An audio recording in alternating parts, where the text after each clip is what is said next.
السلام عليكم ورحمة الله وبركاته.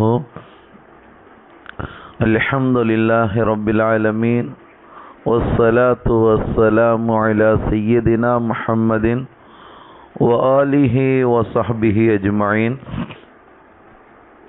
عن أبي هريرة رضي الله تعالى عنه قال قال رسول الله صلى الله عليه وسلم: لا يؤمن عبد حتى يحبني ويحب أهل بيتي. ரவாஹு தபரானி. சர்வ புகழும் புகழ்ச்சியும் இவ்வுலகை படைத்து பரிபாலித்து கொண்டிருக்கக்கூடிய எல்லாம் வல்ல அல்லாஹ்விற்கு, அந்நலம் பெருமானார் ஸல்லல்லாஹு அலைஹி வஸல்லம் அவர்கள் தங்களின் வாரிசுகளான வம்சாவளியான அஹ்ல பைத்துகளை நேசிக்கின்ற பொழுது அந்த மனிதன் என் நிலையை அடைகின்றான், என்னென்ன இன்பங்களையும் என்னென்ன சிறப்புகளையும் கண்ணியங்களையும் பெறுகின்றான் என்பதை பற்றி உண்டான ஒரு விஷயத்தை நாயகம் ஸல்லல்லாஹு அலைஹி வஸல்லம் அவர்கள் இவ்வாறு விவரித்து காண்பிப்பார்கள். அபூ ஹுரைரா ரலியல்லாஹு தஆலா அன்ஹு அவர்கள் அறிவிக்கக்கூடிய இந்த ஹதீஸ் தபரானி என்ற நூலில் பதிவு செய்யப்பட்டிருக்கின்றது. நபிகள் நாயகம் ஸல்லல்லாஹு அலைஹி வஸல்லம் அவங்க இவ்வாறு சொல்வாங்க: லா யுமினு அப்துன், ஒரு அடியான் ஈமான் கொண்டவனாக ஆக முடியாது.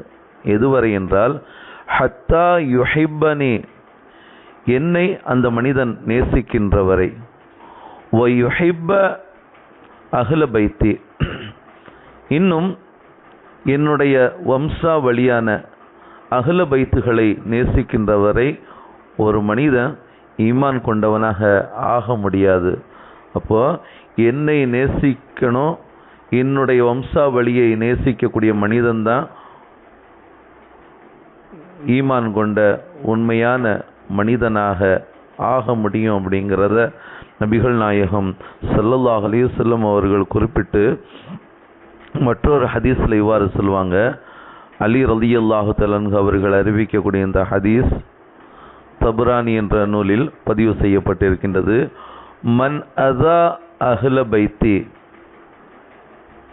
யார் என்னுடைய வம்சாவளியை என்னுடைய அஹ்ல பைத்துகளை புண்படுத்துகிறாரோ, ஃபகத் அதானி, அவர் என்னையே புண்படுத்தியவராவார் என்பதாக நாயகம் ஸல்லல்லாஹு அலைஹி வஸல்லம் அவர்கள் கூறக்கூடிய இந்த ஹதீஸையும் நாம் பார்க்குறோம்.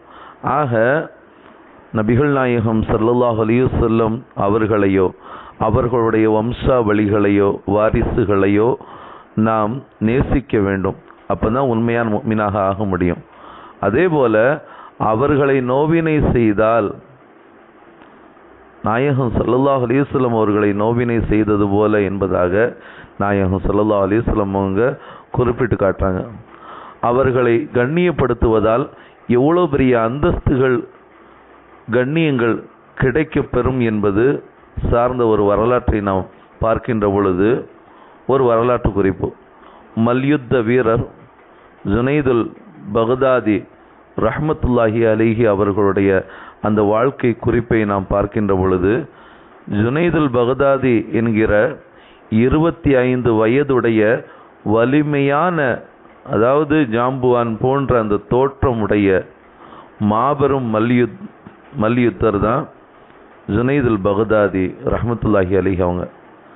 அவங்க எந்த அளவுக்குனா, பக்தாது நகரில் இவர்களை வெற்றி கொள்ள யாராலும் முடியவில்லை.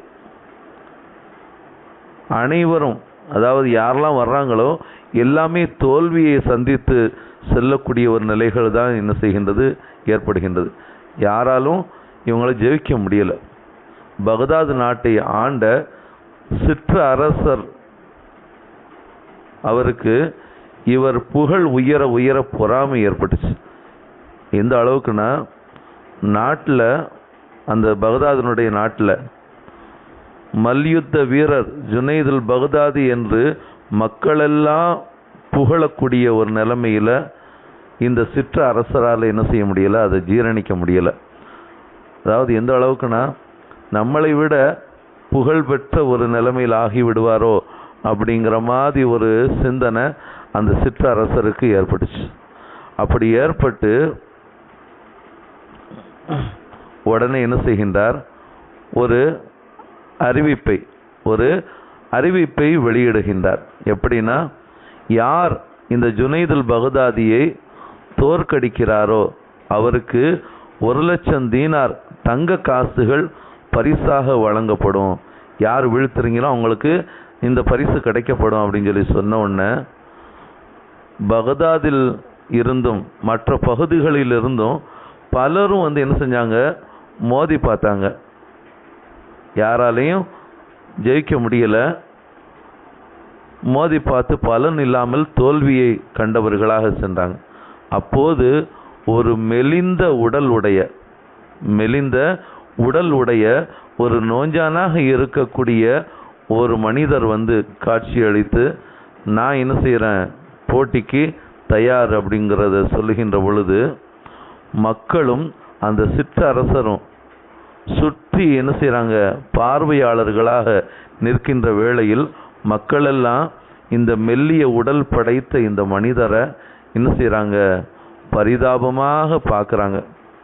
பெரும் பலசாலிகளெல்லாம் தோற்று போக இவர் மட்டும் எப்படி வெற்றி அடைய போகிறாரு, ஒரு அடி அடித்தா கீழே விழுந்துருவார் போல் இருக்கு, அந்த அளவுக்கு மிகவும் மெல்லிய உடல் உடையவராக இருக்கின்றாரு, மெலிந்தவராக இருக்கிறாரு அப்படின்னு சொல்லி மக்கள் எல்லாம் பரிதாபமாக பார்த்துக்கிட்டு இருந்தாங்க.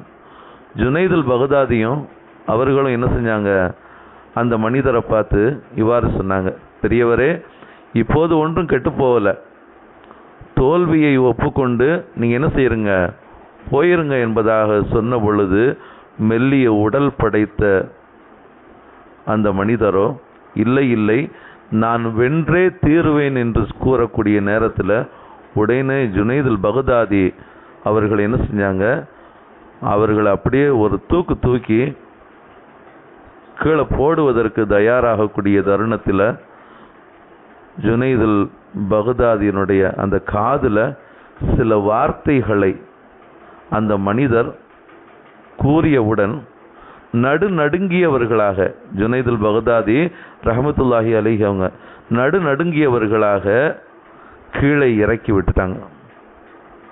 உடனே இந்த பெரியவர் கையை மடக்கி ஓங்கி நெஞ்சில் அடிக்க ஜுனைதுல் பகதாதி கீழே விழுந்து அதற்கு பிறகு எழவே இல்லை.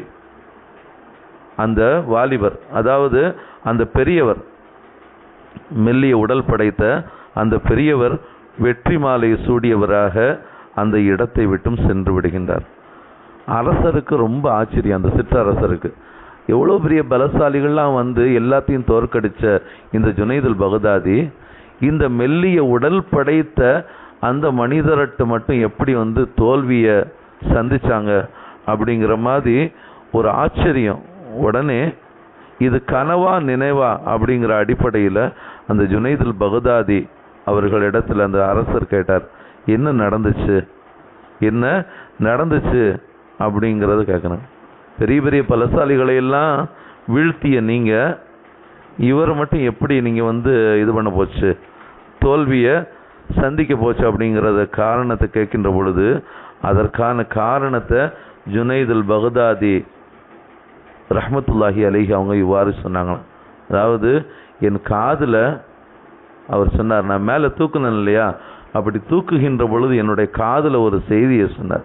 அது என்னை படபடக்க செய்து விட்டது. நான் யார் தெரியுமா, நபிகள் நாயகம் ஸல்லல்லாஹு அலைஹி வஸல்லம் அவர்களின் வம்சா வழியில் வந்தவன். நான் ஒரு ஏழை, எனக்கு சில பெண் குழந்தைகள் இருக்கிறாங்க, அவர்களுக்கு திருமணம் முடித்து வைக்கணும், அந்த சூழ்நிலையில் இருக்கிறாங்க. நானும் நபியின் வாரிசாக இருக்கக்கூடிய ஒரு தருணத்தில் தர்ம பொருளை வாங்குவது எனக்கு தடை செய்யப்பட்டிருக்கின்றது. தர்ம பொருளை நான் என்ன செய்யக்கூடாது, வாங்கக்கூடாது. எனவே யாரிடமும் கையேந்த மனம் இல்லாத ஒரு நிலைமையில் யாரிடம் நான் யாசகம் கேட்கக்கூடாது, தர்ம பொருளை வாங்கவும் கூடாது. இப்படிப்பட்ட ஒரு சூழ்நிலையில் இந்த போட்டியினுடைய அறிவிப்பை கேள்விப்பட்டு இங்கு வந்துள்ளேன்.